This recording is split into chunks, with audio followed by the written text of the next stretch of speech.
Assalamualaikum warahmatullahi wabarakatuh.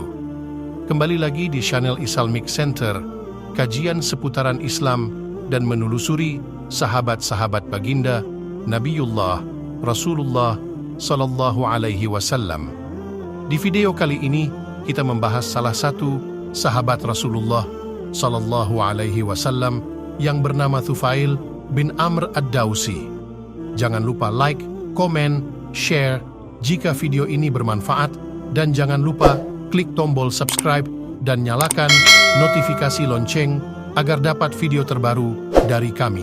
Selamat mendengarkan kisah sahabat Nabi Sallallahu Alaihi Wasallam, Tufail bin Amr ad-Dawsi. Pada masa jahiliyah, sahabat Nabi Muhammad Sallallahu Alaihi Wasallam ini merupakan pemuka di tengah kaumnya, Bani ad-Dawsi. Tufail bin Amr, demikian namanya, merupakan seorang tokoh yang karismatik dan cerdas. Dengan harta kekayaannya, ia dan keluarga gemar membantu karib kerabat. Dengan kecerdasannya, ia menjadi penyair kebanggaan masyarakat setempat. Pada suatu ketika, Tufail meninggalkan negerinya, Tihamah, dataran rendah sepanjang Laut Merah, menuju Makkah.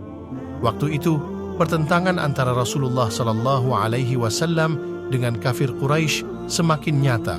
Dakwah Islam menghadapi pertentangan yang amat keras dari musyrikin setempat. Tufail terlibat dalam kemelut ini tanpa disengaja, karena kedatangannya ke Makkah itu bukan untuk melibatkan diri. Bahkan pertentangan antara Nabi Muhammad Sallallahu Alaihi Wasallam dengan kaum Quraisy belum pernah terlintas dalam pikirannya sebelum itu. Kedatangannya ke Makkah disambut dengan hangat. Ia ditempatkan di sebuah rumah istimewa. Kemudian para pemimpin dan pembesar Quraisy berdatangan menemuinya. "Hai Tufail, kami sangat gembira Anda datang ke negeri kami, walaupun negeri kami sedang dilanda kemelut. Orang yang mendakwahkan diri menjadi nabi itu, Nabi Muhammad SAW, telah merusak agama kita, merusak kerukunan kita, dan memecah belah persatuan kita semua. Kami khawatir dia akan memengaruhi Anda pula. Kemudian dengan kepemimpinan Anda, dipengaruhinya pula kaum Anda seperti yang terjadi pada kami. Karena itu, janganlah Anda dekati orang itu. Jangan berbicara dengannya, dan jangan pula mendengarkan kata-katanya. Sebab kalau dia berbicara, kata-katanya bagaikan sihir. Perkataannya dapat memisahkan anak dengan bapak, merenggangkan saudara sesama saudara, dan menceraikan istri dengan suami." Mereka terus menceritakan tudingan-tudingan yang aneh mengenai Rasul Sallallahu Alaihi Wasallam kepada Tufail. Namun justru lantaran itu ia menjadi penasaran. Mereka terus menceritakan tudingan-tudingan yang aneh mengenai Rasul Sallallahu Alaihi Wasallam kepada Tufail. Namun justru lantaran itu ia menjadi penasaran. "Demi Allah, aku tidak akan masuk ke tempatnya," Nabi Sallallahu Alaihi Wasallam berdakwah, "kecuali dengan menyumbat kedua telingaku," katanya, meyakinkan orang-orang Quraisy itu. Maka berangkatlah Tufail ke rumah seorang sahabat yang dijadikan sebagai lokasi majelis ilmu oleh Rasulullah Sallallahu Alaihi Wasallam. Karena sengaja menyumbat telinga sendiri, pemuka Banu ad-Dawsi ini hanya samar-samar mendengarkan perkataan Nabi Sallallahu Alaihi Wasallam di sana. Lagi-lagi, didorong rasa penasaran, ia pun akhirnya membuka sumbatan pada telinganya itu. "Demi Allah, sesungguhnya aku ini adalah lelaki yang cerdas, bisa membedakan mana omong kosong dan mana petuah. Akan kudengar apa yang diucapkan oleh orang ini, Nabi Muhammad Sallallahu Alaihi Wasallam, dan kunilai sendiri," gumamnya dalam hati. Kemudian Tufail pun mengikuti ceramah Rasulullah Sallallahu Alaihi Wasallam di tempat itu, termasuk ketika beliau membacakan ayat-ayat suci Al-Quran. Betapa tersentuh hati dan jiwa lelaki bangsawan itu. "Subhanallah, aku tidak pernah mendengar kata-kata yang lebih baik dan lebih indah daripada ini," katanya. "Subhanallah, aku tidak pernah mendengar kata-kata yang lebih baik dan lebih indah daripada ini." Manakala Rasulullah Sallallahu Alaihi Wasallam meninggalkan tempat ceramah, Tufail mengikuti sampai beliau hendak masuk ke dalam rumah. Lelaki Bani ad-Dawsi itu lalu menyapa.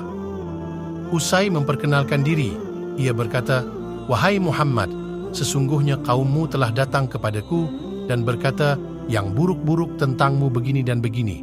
Maka aku tadi mengikuti majelismu karena hendak memeriksa sendiri perkataan mereka. Dan sesudah mendengarkanmu, aku memiliki keyakinan dalam diriku bahwa ucapanmu adalah kebenaran. Maka jelaskanlah agamamu kepadaku." Rasulullah SAW tersenyum. Beliau pun menerangkan perihal iman dan Islam kepadanya. Segera sesudah itu, Tufail mengucapkan 2 kalimat syahadat. Ketika bermaksud hendak kembali kepada kaumnya, Tufail berkata, "Ya Rasulullah, aku ini pemimpin yang dipatuhi oleh kaumku. Aku bermaksud hendak kembali kepada mereka dan mengajak mereka masuk Islam. Tolonglah doakan kepada Allah Subhanahu wa Ta'ala, semoga Allah memberiku bukti-bukti nyata yang dapat memperkuat dakwahku kepada mereka supaya mereka masuk Islam."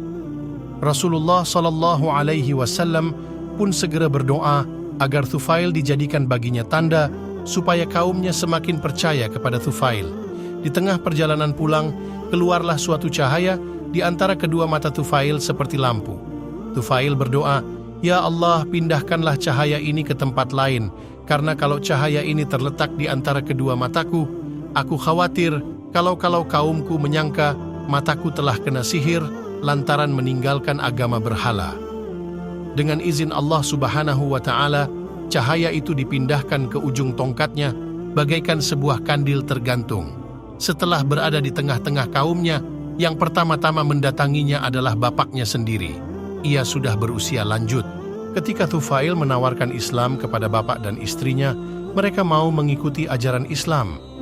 Namun saat ia menyeru kaumnya, tak seorang pun dari mereka yang mau mendengar seruan Tufail, kecuali Abdi Syams, kelak bernama Abu Hurairah. Dia paling cepat memenuhi panggilan Islam. Tufail datang menemui Rasulullah SAW di Makkah bersama Abu Hurairah. Rasulullah SAW bertanya, "Bagaimanakah perkembangan dakwahmu, hai Tufail?" "Hati kaumku masih tertutup dan sangat kafir, sanggup seluruh kaumku, kabilah Daus, masih sesat dan durhaka," jawab Tufail. Rasulullah SAW pergi mengambil wudu, kemudian beliau syalat. Sesudah syalat beliau menedahkan kedua tangannya ke langit, lalu berdoa. Pada saat itu, kenang Abu Hurairah, dirinya merasa khawatir, jangan-jangan Rasulullah mendoakan agar kabilah Daus celaka. Tetapi sebaliknya, Rasulullah mendoakan agar Allah memberikan hidayah kepada kaum Daus. Rasulullah SAW segera menyuruhnya pulang. Dan benar saja, saat Tufail menyeru kaumnya, mereka segera menyambut ajakan Tufail. Sejak itu hingga Rasulullah SAW hijrah, Tufail menetap di negerinya. Itulah tadi pembahasan dari sahabat Nabiullah SAW yang bernama Tufail bin Amr ad-Dawsi, seseorang yang didoakan oleh Rasulullah SAW. Dan di dalam doa tersebut, Rasulullah SAW meminta kepada Allah Subhanahu wa Ta'ala seraya berkata, "Ya Allah, berikanlah sebuah bukti kepadanya atas kebaikan yang dia niatkan." Demikian dari kami, jangan lupa like, komen, dan subscribe agar tidak ketinggalan video terbaru dari kami. Wassalamualaikum warahmatullahi wabarakatuh.